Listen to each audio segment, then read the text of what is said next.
Halo semuanya, Assalamualaikum warahmatullahi wabarakatuh. Banyak di antara kita coba-coba membuat pakan, ya, pakan kering dicampur dengan pakan suket hijauan, difermentasi, disilase, gagal. Produksi banyak yang kembung dan mati. Atau kalau pemgemukan gak bisa gemuk-gemuk. Nah, dari kegagalan itu, insya Allah di video ini kita akan lebih gamblang lagi dan tidak akan gagal lagi. Ya, bagaimana kita membuat pakan complete feed yang akan dijelaskan sama Mas Deka, seorang praktisi peternakan domba, yang nomor teleponnya di sini, ya. Dicatat nomor teleponnya, telepon, tanya-tanya atau segala macam lah, butuh-butuh bibit-bibit pakan boleh, ya. Tonton terus sampai selesai biar tidak gagal paham. Assalamualaikum Mas Deka. Waalaikumsalam Pak Bambang. Sehat ya hari ini ya? Alhamdulillah sehat, semangat. Mas, banyak teman-teman kita, para peternak-peternak domba itu yang ya nonton di sosmed itu ya mungkin kurang paham atau ya perlu pemahaman ya. Jadi seringkali ya tersesat dalam hal belajar membuat pakan complete atau istilahnya konsentrat, ada silase, ada fermentasi, itu bisa nggak dijelaskan sharing-sharing untuk mereka? Ya, oke. Siap, terima kasih Pak Bambang dan teman-teman yang menonton Agro TV. Pertama, pakan ini memang 70% bagian yang urgen dalam peternakan. Artinya dia menyerap kos 70% itu nggak sedikit ya teman-teman, besar. Fatal pengelolaan pakan sebenarnya justru hampir dipastikan tidak ada untung yang kita dapatkan dari peternakan itu. Saya sebenarnya ingin menjelaskan supaya teman-teman tidak sampai salah persepsi. Ada fermentasi, ada silase, ada complete feed. Ada pakan kering. Ada pakan kering. Ya. 4 hal ini apa sih sebenarnya? Kan banyak yang bertanya seperti itu. Oke, kita mulailah dari pakan kering dulu. Ya, pakan kering.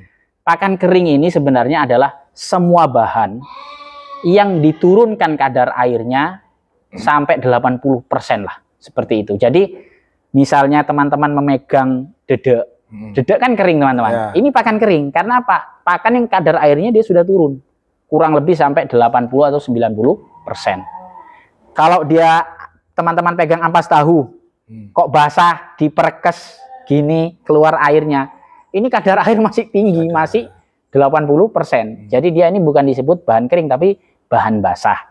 Cuman memang dia punya protein yang tinggi. Itu penting teman-teman. Jadi bahan kering ada polar, ada dedek, ada jagung yang sudah diturunkan kadar airnya. Pongkol ketela dan lain-lain. Yang kedua, pakan fermentasi. Ini penting. Perbedaannya sebenarnya tipis dengan silase teman-teman. Kalau pakan fermentasi itu, yang pertama dia pasti menggunakan bakteri atau fermentor. Bakteri baik yang dia gunakan, dia masukkan ke pakan itu. Misalnya ada teman-teman melihat sekarang itu kalau kita sebut merek EM4, ada banyak. Itu ada bakteri-bakteri baik di dalamnya. Untuk tambahan ya? Ada yang lactobacillus dan lain-lain sebagainya itu bisa teman searching sendiri, tapi intinya fermentasi itu adalah pakan yang di dalamnya sudah ada pemberian bakteri baik sebagai fermentor. Dan yang kedua, bahan ini disimpan dalam jangka waktu umur tertentu. Misalnya di dalam drum ya. Di dalam drum biru, tong ditutup rapat. Jadi disebut fermentasi ketika dia ditambahkan bahan fermentor itu dan disimpan di kedap udara, bahan yang tertutup rapat. Ini syarat ini penting. Apa tujuannya dikasih bakteri baik? Nah, tujuan bakteri baik ini adalah untuk dia sebenarnya melipat gandakan diri. Kalau dia dimakan oleh domba, yang domba ini struktur pencernaannya itu adalah di dalamnya ada rumen ya. Maka bahan yang sudah difermentasi ini akan cepat dicerna teman-teman. Akan cepat dicerna oleh pencernaannya rumen, kambing ya. Tadi yang ada rumennya itu. Kalau rumen ini menyerap dengan cepat, sebenarnya efek menjadi daging atau lemu atau gemuk itu ya juga cepat. Karena penyerapan pakan terserap sempurna, seperti itu. Nah, tadi sudah yang pertama ya tentang pakan kering. Yang kedua tentang fermentasi. Kita masuk ke pakan ketiga, silase. silase ini sebenarnya adalah dari asal katanya silase itu adalah pengawetan, penyimpanan. Jadi sebenarnya silase ini disebut teknik menyimpan pakan agar dia awet jangka panjang. Seberapa lama waktunya, Mas Deka? Biasanya bisa sampai 6 bulan atau 1 tahun. Asalkan syaratnya betul-betul tertutup rapat. Gitu ya. Kami juga pernah memakai silase ini. Nah, silase sebenarnya tidak membutuhkan bahan-bahan banyak. Jadi bahkan tidak perlu ada, kalau fermentasi tadi ada fermentor bakteri baik, dia tidak. Jadi teknisnya rumput pakcong katakanlah contohnya bahan yang kita cacah. Setelah itu namanya silase kan diawetkan, disimpan di alat tertentu, wadah tertutup yang tidak memungkinkan unsur terjadinya pemasakan atau pembakaran, pembusukan. Jadi pembusukan itu terjadi ada 3 unsur teman-teman. Adanya udara, maksudnya oksigen. Yang kedua adanya bahan itu bisa jadi bahan tadi karbohidrat dan lain-lain. Yang ketiga adanya air. Kalau misalnya salah satu ini ditutup atau diembat, ditiadakan, maka insya Allah tidak akan terjadi pembusukan. Maka dari itu kenapa kok fermentasi ataupun silase itu harus ditutup rapat? Karena menghilangkan satu unsur tadi, tidak ada udara atau oksigen, sehingga tidak ada bakteri yang bisa melakukan pembakaran dan lain-lain, pembusukan. Rumput pakcong yang masih hijau itu kan ada kadar air teman-teman. Kadar air ini untuk masuk ke drum masih tinggi. Maka yang pertama sebelum menyilase adalah melayukan dulu. Berapa lama? Kurang lebih bagusnya 2 hari. 2 hari dilayukan selama 2 hari. Menurut teman-teman kayaknya dia sudah kadar airnya turun. Ya, turun. Terus dicacah. Kenapa dicacah? Pengalaman kami, pernah enggak kami cacah, ternyata masih menyisakan rongga-rongga udara. Ya. Tapi kalau dicacah, kepadatannya itu akan betul-betul padat teman-teman. Sehingga tidak ada oksigen tadi. Karena apa? Tadi penyebab terjadi pembusukan atau pembakaran karena udara tadi. Kalau udara ini ditutup, maka tidak akan terjadi apa-apa. Nah, terakhir dari proses silase tadi, bahan dimasukkan, yang sudah dilayukan tadi. Terus jika dirasa bahan tadi masih terasa ada unsur airnya lagi, masih ada dirasa, kayaknya masih agak basah, boleh ditambahkan bahan kering lainnya yang murah. Kalau bisa yang murah teman-teman. Misalnya kita gunakan dedek lebih murah ketimbang polar, katakanlah gitu. Nah, jadi rumput pakcong kita masukkan. Setelah itu kita masukkan bahan kering tadi, polar. Apa tugasnya itu, dedek itu? Dedek tadi sebenarnya tujuannya 2, menyerap unsur air yang masih ada di rumput-rumput pakcong yang dicacah. Jadi dia menurunkan kadar air sehingga tadi syaratnya unsur pembusukan ada 3, udara, air, dan bahan. Nah, kalau udara sudah nggak ada, tapi unsur airnya masih tinggi, juga nggak mungkin. Jadi harus diputus. Nah, sehingga bahan kering tadi menyerap unsur air di pakcong. Selain dedek ya bisa ya? Selain dedek bisa. Kemarin ada teman nyoba kangkung. Tapi ya mahal. Kan? Kangkung dimasukkan, memang kangkung kan udah kering. Udah nyerap kangkung kering itu. Nah. Tumpi jagung, Mas? Tumpi jagung bisa, selamper jagung bisa. Gitu. Jadi bahan kering yang di awal tadi sebenarnya kita bisa gunakan untuk membantu proses penyerapan. Berapa lama? Kalau untuk silase syaratnya setelah tertutup rapat, ya pokoknya syaratnya tutup rapat, jangan ada udara masuk, bisa disimpan sepanjang tahun. Misalnya 1 tahun baru dibuka pun tidak apa-apa. Atau misalnya begini, paling cepat kita buka, kita berikan pakan ke domba misalnya. 3 hari sudah bisa. Sudah bisa. 3 hari. Setelah bisa. itu ditutup lagi nggak apa-apa. Ditutup lagi nggak apa-apa. Nah, silase ini biasanya digunakan untuk 1. Ini ya efektifnya silase itu digunakan untuk 1. Pertama, untuk orang-orang yang beternak tapi dia bekerja pekerjaan lain. Misalnya orang kerja kantoran ya. Pagi dia sebelum berangkat tinggal bongkar drum, pindahkan pakan ke domba. Ada stoknya tadi. Ada stok. Karena apa? Ada silase di drum tadi. Ngaritnya cuma seminggu ya? Jadi dia hanya ngarit seminggu sekali, selebihnya dia bisa gunakan untuk pekerjaannya dia sebagai pegawai atau karyawan dimanapun. Setelah itu dimasukkan ke drum, diawetkan. Nah pas dia butuh pagi dan sore kan domba makan, dia lempar pagi, jam 6 pagi, jam 7.30 atau jam setengah 8 dia sudah berangkat ke kantor. Pulang jam 4 sore, tinggal buka drum lagi, sajikan. Jadi syarat pertama ini sebenarnya cocok untuk bagi yang orang beternak tetapi punya profesi lain. Yang kedua, silase ini bagusnya untuk domba yang populasinya masih di angka 40 ke bawah. Kami nyebut 40 ke bawah itu karena ini lebih efektif untuk populasi sedikit.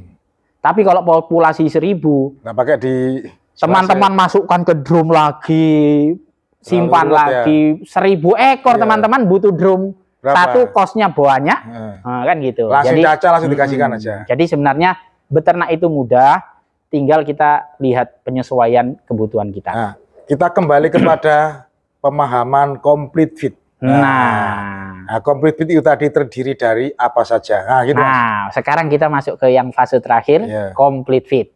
Ya, jadi teman-teman nanti bisa milih mau pakan kering bisa, mau fermentasi bisa, silase bisa, atau pilih complete fit. Nah, complete fit ini namanya complete dan fit. Complete itu lengkap. Artinya sudah ada semua unsur, semua nutrisi yang dibutuhkan oleh domba di dalam pakan tersebut. Lalu fit ini pakan kan gitu ya. Jadi yang pakan yang nanti dipakankan ke domba.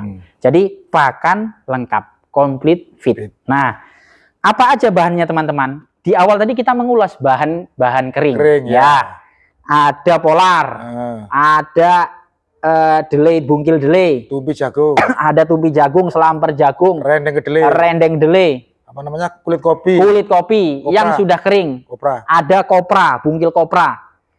Bahan-bahan yang sudah kering ini itu kita masukkan, katakanlah ke wadah atau ke drum, atau kita membuat complete fit tapi untuk kita simpan ya.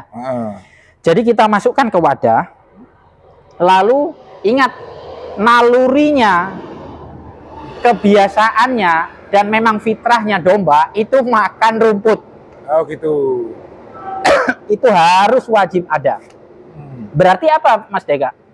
Complete fit ini adalah mencampurkan bahan-bahan tadi dari sisi yang proteinnya tinggi, karbohidratnya juga sudah lengkap, multivitaminnya juga sudah ada, ditambah nasi atau sego. Segonya domba ini apa sih segone? Rumput, suket harus ada ya. Rumput harus ada. Nah, kami memang hari ini menggunakan tetap konsisten, kita menggunakan rumput pakcong. Bahan tadi yang sudah ada, bahan kering dan maupun bahan rumput ya yang pakcong tadi yang sudah dicacah, itu cukup teman-teman campur. Dicampurkan jadi satu sehingga lengkaplah karbohidratnya, lengkaplah unsur proteinnya, lengkaplah sumber serat pengenyangnya, nasinya tadi untuk domba. Ini sudah termasuk lengkap dan komplit. Tinggal kita sajikan. Namun apabila dirasa berlebih, boleh disimpan, dimasukkan ke drum. Untuk silase tadi. Untuk seperti penyimpanan silase tadi. Atau plastik. Syaratnya tertutup rapat. Tapi kalau langsung dipakankan, ya juga bisa. Kalau difermentasi, Mas?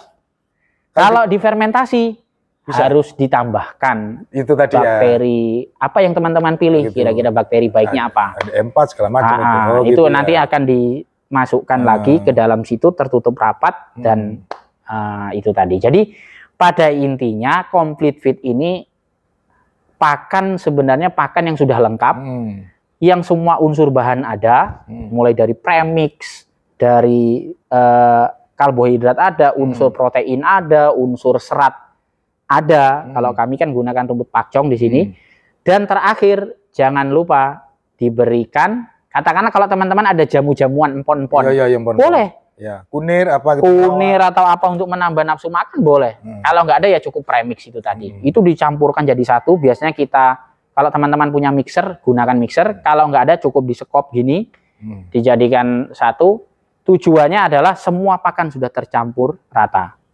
Sehingga itu kita masukkan ke drum bisa, atau disajikan langsung juga bisa. Untuk menekan biaya teman-teman, inilah strateginya yang harus teman-teman gunakan. Buat bank pakan. Wes itu, buat bank pakan. Sebanyak-banyaknya, sebesar-besarnya, seluas-luasnya. Bank pakan itu maksudnya lahan gitu? Lahan, bank pakan yang lahan tersebut ada tanaman-tanaman yang dibutuhkan oleh domba tadi.